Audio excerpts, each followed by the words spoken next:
What's up, YouTube? Mountain Metal Anthony here with another one for you. Today, we're going to be welding copper. We're going to be doing it with my TIG, my Razor Weld 200. We're going to be doing it on DCEN. And we're going to be doing it using filler rod that I actually cut away from the piece of copper that we're going to be welding to. So I already ran one bead. I'm going to go ahead and run another for you so you guys can take a look to see what this looks like.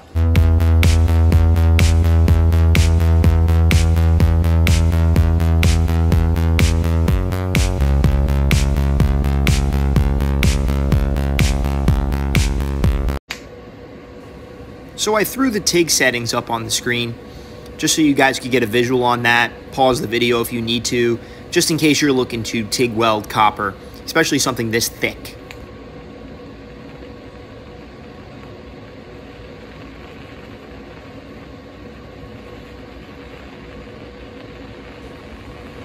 You can hear that unique fizzling noise that the copper makes.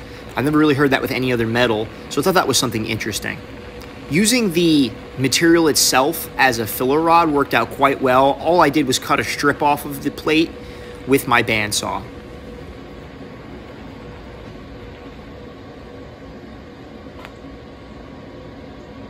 So as you can see here, I mean, it's a pretty decent bead. It's nothing to write home to mom about. And like I said, all I used was a piece of cut off copper from this piece itself.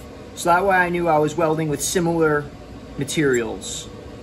I didn't have to play a guessing game or use some other grade of copper. I'm not really familiar with copper, but this seemed to work out really well. So I'm going to use this same trick to weld some brackets on this copper anchor, and I'll be doing that at a later date. This is for a different project, but I figure I'd go ahead and get some test welds out of the way just to see how it laid out, and I'm pretty happy. I did this at 200 amps. It just barely did it, and this is about 1/8 inch material. I ordered this plate through McMaster Car because it's not really easy to get copper locally.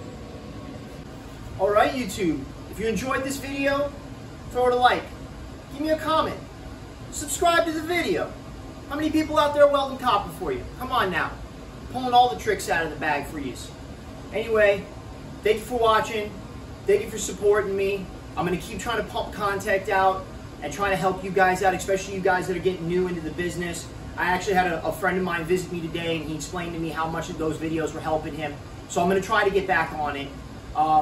If you've seen any gear in this video, like my gloves, the old Black Stallion, you'd like to order them, go ahead and check my link below. It'll take you to Amazon. That link is going to take you straight there, and it's going to say that I did it. It'll put a couple of dollars in my pocket. It'll make it a little easier for me to make these videos for you. I hope you enjoyed yourself. I hope this video helps, and I'll see you next time. Thanks, YouTube.